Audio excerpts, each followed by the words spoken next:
Ini sekarang nak, coba. Nih, pinter ya Rasya makannya. Iya, sekarang berlatih pakai sendok. Bisa? Ya. Aduh, mau bantu nggak ya? Sebagai orang tua muda dengan anak balita, kadang kita mengalami dilema dalam melepas sang anak seiring bertambahnya usia. Mulai dari menyapi hingga sang anak belajar toilet training, belum lagi nanti saat memasuki usia sekolah dan seterusnya. Maksud hati sih ingin membiasakan agar anak belajar mandiri.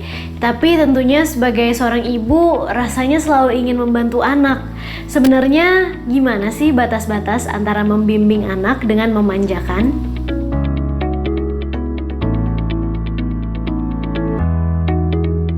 Sekarang aku mau video call nih sama teman aku yang juga seorang psikolog anak, Kak Saskia Aulia.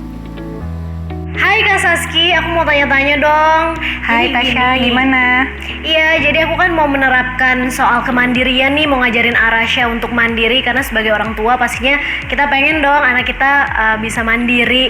Kayak tadi contoh kecilnya aja ketika aku ajak Arasya makan, aku kan sekarang lagi ngelatih dia nih supaya dia bisa makan sendiri.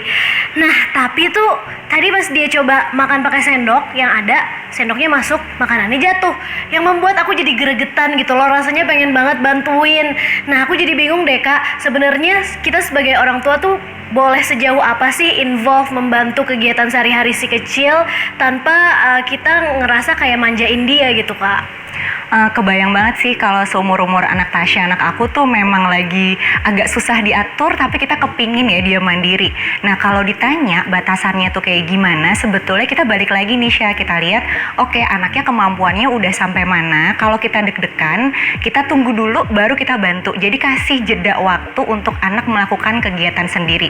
Nah, untuk urusan makan ini memang agak repot karena kan kita kepingin nutrisinya juga cukup, tapi kita kepingin juga dia supaya mandiri. Kalau aku biasanya triknya, aku pegangin dia sendok, tapi aku juga pegang sendok. Nanti kalau dia makan tiba-tiba jatuh, nah aku juga ikut bantuin suapin anak aku. Atau bisa juga kamu taruh waktu untuk membuat dia makan mandiri itu pada saat snack time. Jadi kitanya nggak terbebani.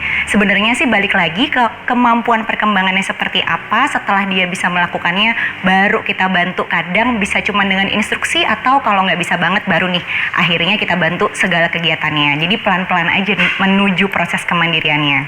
Oh, wah penting banget tuh ya. Berarti kita harus tahu juga ya kemampuan anak kita tuh seperti apa. Baru kita menentukan apakah kita masih butuh ngebantu atau just wait and see gitu ya. Ngeliat dulu reaksi dari dia, apakah butuh dibantu apa enggak. Kalau untuk parents nih, buat orang tuanya gimana sih caranya supaya kita tuh tega gitu ya untuk ngajarin anak mandiri, nggak sedikit-sedikit aduh dia kasihan kayak dia nggak bisa, aduh kayaknya itu harus dibantu, aduh nggak kayak gitu caranya harusnya. Gimana, ada tipsnya nggak Kak? Mungkin bukan tega kali ya, tapi kita harus lihat kemandirian ini tuh sebenarnya hadiah dari kita buat anak. Karena yang kita besarkan tuh bukan anak kecil, tapi kita melatih anak yang nantinya akan menjadi dewasa, di mana itu nggak ada kita. Pertama, mindset dulu itu yang harus ditanamkan.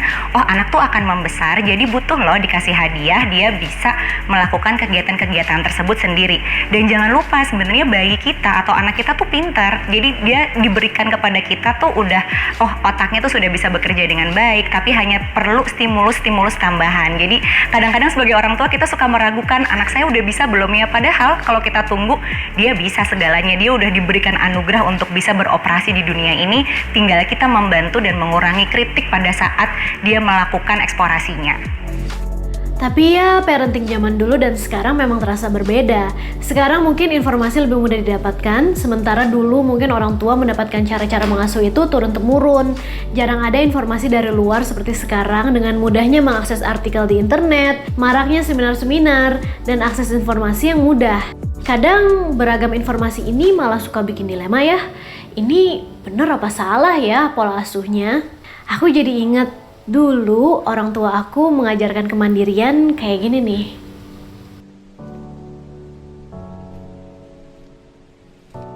Yang aku ingat, salah satu hal yang orang tua aku ajarkan ke aku tentang kemandirian, pertama kali aku masuk sekolah, yaitu pada saat aku masuk TKA, aku nggak diantar sama mama ketika sekolah. Aku ingat aku diantarnya sama nenek, dan itu mengajarkan aku bahwa ketika kita mau melangkah, nggak selamanya kita akan digandeng ataupun akan didorong oleh orang tua gitu. Kadang-kadang kita harus berpegangan sama orang lain yang mana mungkin bukan orang tua kita. Itu ngajarin aku soal kemandirian juga tuh, gimana caranya supaya aku bisa menghandle suatu situasi tanpa bantuan dari orang tua aku. Kemudian selama aku berkarir di dunia entertainment juga banyak banget sih kemandirian yang orang tua aku tanamkan dan ajarkan kepada aku. Misalkan ketika ada tawaran pekerjaan gitu, orang tua aku selalu nanya ke aku gitu, kamu mau nggak ngambil pekerjaan ini, kamu suka nggak sama kegiatan yang akan kamu lakukan. Kalau aku udah bilang aku mau ngambil kerjaan itu, aku suka kerjaan itu, maka aku harus ngerjain dengan bertanggung jawab, dengan disiplin, dan juga dengan sebaik mungkin gitu, dengan sepenuh hati. Dan itu bikin aku jadi mandiri juga. Jadi kalau aku lagi rekaman tuh aku paling nggak mau kalau ditemenin sama mama, karena aku pengen nunjukin bahwa aku bisa berekspresi gitu tanpa harus disuruh ataupun didorong sama orang tua aku. Dan lebih efektif juga tuh kalau biasanya kalau nggak ditemenin mama, karena kalau ditemenin mama atau papa gitu kan aku ngerasanya jadi kayak apa ya, agak-agak insecure. Jadinya tuh aku ngelakuin untuk mendapatkan validasi ataupun mungkin mereka oke nggak ya gitu. Padahal kan pendapat itu kan nggak cuman pendapat orang tua aja, ada orang-orang profesional di sekitar aku juga yang mungkin pendapatnya lebih baik gitu. Dan aku jadi lebih bisa perform gitu kalau misalkan lagi rekaman atau lagi syuting aku sendiri aja. Jadi orang tua aku selama mereka tahu misalkan di lokasi syuting ada siapa aja, orang-orang yang bisa dititipin aku gitu, orang-orang yang bertanggung jawab, orang-orang yang mereka trust, ya udah mereka cuma nganterin aku doang ke lokasi syuting. Nanti kalau udah selesai mereka jemput.